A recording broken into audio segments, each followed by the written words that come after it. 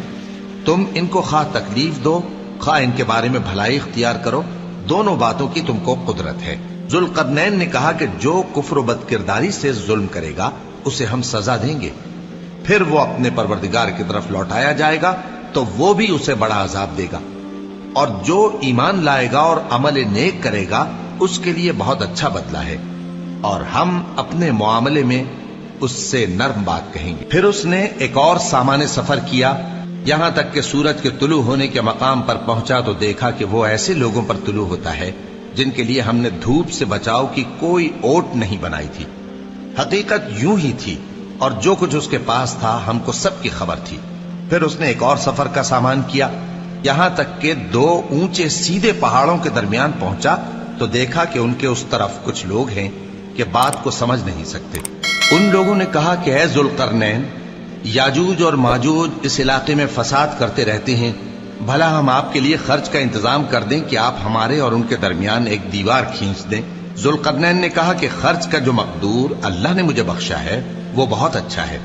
تم مجھے قوت بازو سے مدد دو، میں تمہارے اور ان کے درمیان ایک مضبوط رکاوٹ بنا دوں گا۔ تم لوہے کے بڑے بڑے تختے میرے پاس لاؤ۔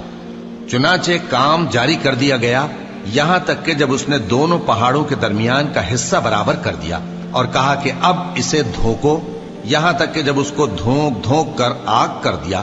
تو کہا کہ اب میرے پاس تانبا لاؤ کہ اس پر پگھلا کر ڈال دوں۔ پھر ان میں یہ قدرت نہ رہی کہ اس پر چڑھ سکیں، اور نہ یہ طاقت رہی کہ اس میں نقب لگا سکیں۔ بولا کہ یہ میرے پروردگار کی مہربانی ہے، پھر جب میرے پروردگار کا وعدہ آ پہنچے گا تو اس کو ڈھا کر ہموار کر دے گا، اور میرے پروردگار کا وعدہ سچا ہے۔ اس روز ہم ان کو چھوڑ دیں گے کہ روئے زمین پر پھیل کر ایک دوسرے میں گھس جائیں گے، اور سور پھونکا جائے گا تو ہم سب کو جمع کر لیں گے، اور اس روز ہم جہنم کو کافروں کے سامنے لائیں گے جن کی آنکھیں میری یاد سے پردے میں تھیں اور وہ سننے کی طاقت نہیں رکھتے تھے۔ اب کیا کافر یہ خیال کرتے ہیں کہ وہ میرے بندوں کو میرے سوا اپنا کارساز بنائیں گے تو میں خفا نہیں ہوں گا؟ ہم نے ایسے کافروں کے لیے